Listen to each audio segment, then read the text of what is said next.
Okay, welcome back again to our new part of this lecture.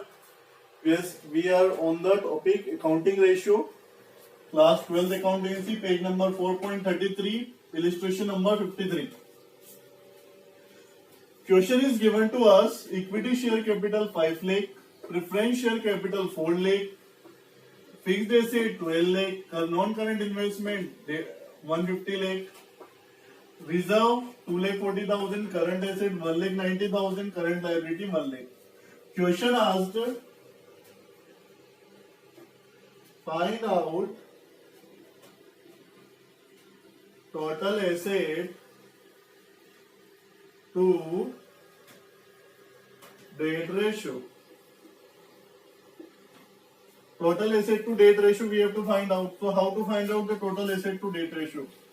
See the solution. Total asset to debt ratio is equal to total assets divide by debt, और debt कौन सी? Long term debts, long term debt वो उधार जो लंबे समय तक के लिए, long term debt. Okay, so let's see. First of all हमें क्या फाइंड आउट करना है? टोटल एसेट और debt. This is debt, DEBT.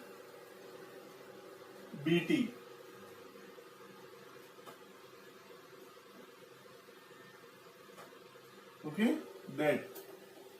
सो क्या हमें डेट दे रखे है? क्या लॉन्ग टर्म डेट? नहीं. टोटल एसेट दे रखा है क्या? Let's see. Fixed assets comes under total asset, non current investment, current asset, ये तीनों किस में आते हैं? एसेट्स में आते हैं.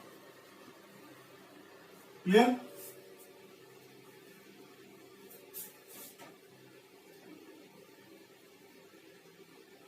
जो अंडरलाइन किए हुए हैं ये क्या है? हमारे एसेट्स से. अच्छा, कैसे मालूम पड़ा मुझे एसेट्स से? सी है, सी है ऑन द ब्लैक बोर्ड.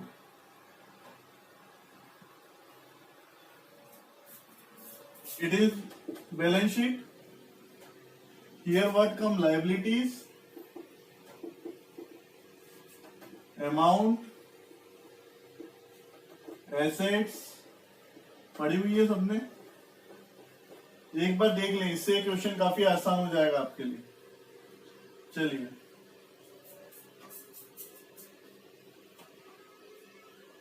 सबसे पहले इधर देखते हैं बैलेंस शीट के फॉर्मेट में. सबसे पहले क्या आता है? Non current assets. इसके अंदर क्या क्या आ जाता है? इसके अंदर फिक्स्ड एसेट आता है. फिक्स्ड एसेट में भी दो तरह के, टेंजिबल और टेंजिबल एसेट और इंटेंजिबल एसेट्स.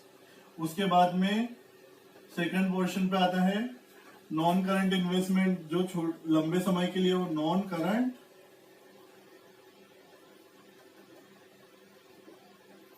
इन्वेस्टमेंट. फिर थर्ड क्या आता है? लॉन्ग टर्म लोन्स आ जाते हैं.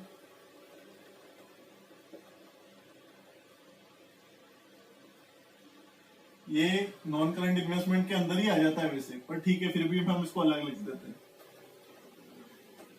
नेक्स्ट आता है करंट एसेट. तो हमें क्वेश्चन ने क्या क्या दिया है? हमें देखो, क्वेश्चन ने फिक्स्ड एसेट दिया है 12 लाख, इधर लिख दिया. ये जो फिक्स्ड एसेट इधर ही आता है 12 लाख.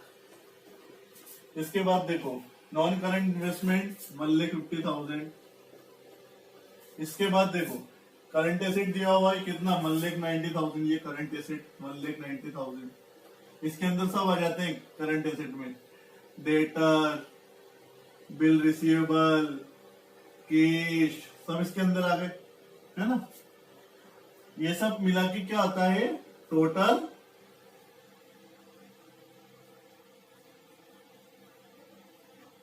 टोटल एसेट्स आ जाता है.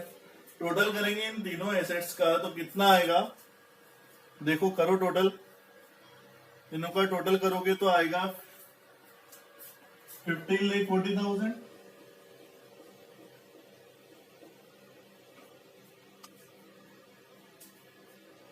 है ना। तो ये जो टोटल आया इनका 15,40,000, ये हमें फाइंड आउट करना था टोटल एसेट। इसे चाहे तो एक दूसरे तरीके से भी कर सकते हैं। वर्किंग नोट नंबर 1, देखो टोटल एसेट फाइंड आउट करना था कैसे, एक फॉर्मूला किताब में देखेंगे तो फॉर्मूला दिखाई देगा। कैसा फॉर्मूला, इधर देखो, total assets is equal to, इधर देखें, fixed asset plus non current investment plus current asset.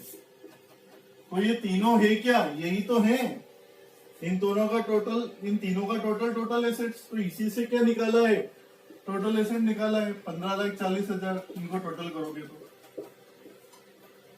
फॉर्मूले कहां से बन रहे, बस यहीं से बैलेंस शीट से उठाए हैं फॉर्मूले बन गए, कोई नई चीज नहीं है, रखने की जरूरत नहीं है अलग से। ठीक है, तो कितना आ गया हमारा, यहां लिख देते 15,40,000। अब क्या निकालना है, डेट निकालना है। अच्छा, डेट्स क्या होती है, डेट जो है ना लॉन्ग टर्म डेट्स है। हमारे पास दो तरह की डेट्स होती है, एक शॉर्ट टर्म एक लॉन्ग टर्म। शॉर्ट टर्म जो होती है उसे हम करंट लाइबिलिटीज भी बोल सकते हैं, जो 12 महीने के अंदर चुका दी जाती है। और लॉन्ग टर्म जो लंबे समय तक के लिए चलती है, मोर देन 5 ईयर, है ना। तो ऐसी डेट निकालने के लिए बोला है। अच्छा देखो क्या क्या दिया है क्वेश्चन के अंदर हमें, क्वेश्चन के अंदर हमें दिया है equity share capital, preference share capital. Equity share capital एक बार बता देता हूँ, वो पैसा जो शेयर के द्वारा आया है। इसमें भी दो प्रकार के शेयर होते हैं, इक्विटी शेयर और एक होता है प्रेफरेंस शेयर। इसमें ओनरशिप मिलती है और प्रेफरेंस शेयर में क्या मिलता है, डिविडेंड मिलता है। दोनों होते क्या है, दोनों शेयर ही होते हैं जिनमें कंपनी को पैसा मिलता है। ठीक है, तो इन दोनों के शेयर होल्डर होते हैं। देखो इधर बैलेंस शीट में शेयर होल्डर दोनों लिख लेते हैं, एक तो इक्विटी शेयर होल्डर, शॉर्ट में लिख देता हूं मैं, इक्विटी शेयर होल्डर और प्रेफरेंस शेयर होल्डर। कितना equity share holder 5 lakh, preference share holder कितना है 4 लाख। कितने आगे टोटल 9 लाख हो गए। उसके बाद पहली चीज यहाँ पे लायबिलिटी में शेयर होल्डर फंड लिखाता है। सेकंड चीज आती है long term borrowing, long term, या फिर हम इसे क्या बोल सकते हैं, लॉन्ग टर्म डेब्ट तो बोल सकते हैं। यही तो है लॉन्ग टर्म डेब्ट जो हमें निकालना है, जो हमें दे नहीं रखा है यहाँ पे। अच्छा, लॉन्ग टर्म डेब्ट किस किस चीज से होके बनता है, तो देखो लॉन्ग टर्म डेब्ट में लॉन्ग टर्म बोरोइंग आ जाती है, long term borrowing, long term provisions, debentures, ये सब किसके अंदर आ जाते हैं, लॉन्ग टर्म डेट्स के अंदर आते हैं। और ये हमें तीनों चीजें, और इनकी हेडिंग क्या होती है, लॉन्ग टर्म डेट, यही निकालना है हमें, यही चाहिए था। अगर दे रखा होता तो डायरेक्ट ले लेते, पर दे नहीं रखा। अच्छा, इसमें एक चीज और होती है जनरल रिजर्व। ये जो जनरल रिजर्व दे रखा ना 2,40,000, ये ऐड करना भूल गया हमें, लिख ले 2,40,000। कितना हो गया, 5 4 9 9 10,40,000।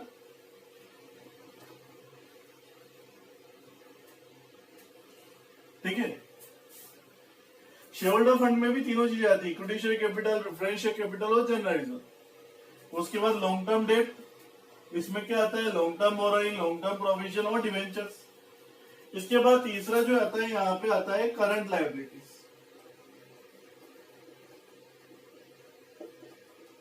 करंट लायबिलिटीज में बिल्स पेएबल, और कौन हो गया, डेटर, डेटर से तो पैसा लेना होता है, क्रेडिटर, करंट लायबिलिटी। तो ये सब करंट लायबिलिटी के अंदर आ गए। अब देखो करंट लायबिलिटी शॉर्ट दे रखी है क्या, हाँ दे रखी है। कितनी दे रखी है, 1 लाख।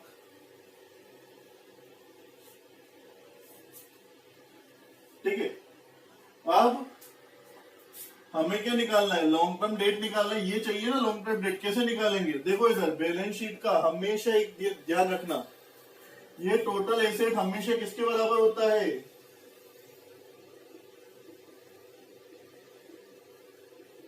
टोटल लायबिलिटीज के। तो ये 15,40,000 इधर भी आ जाएगा। ठीक है, अब देखो 15,40,000 माइनस 1, इसमें से इन दोनों को माइनस कर देंगे तो लॉन्ग टर्म डेट आ जाएगा। तो लिखो इधर working note second, total liabilities is equal to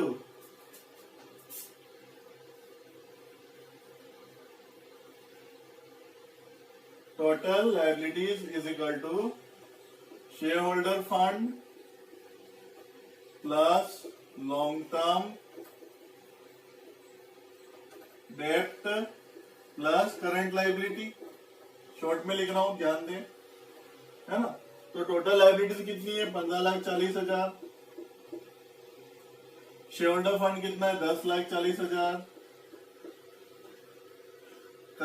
long term date ये निकालना है हमें, लॉन्ग टर्म डेट, है ना। ये कितना दे रखा है? Current liability 1,00,000।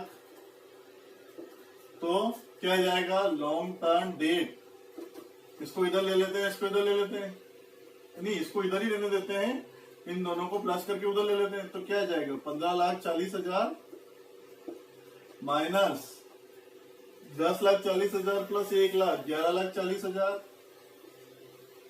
अब 15,40,000 में से 11,40,000 गए तो कितने बचे? 4,00,000। तो 4,00,000 क्या आ गया हमारा? 4,00,000 आएगा, 3,00,000 आएगा? जरा देखो,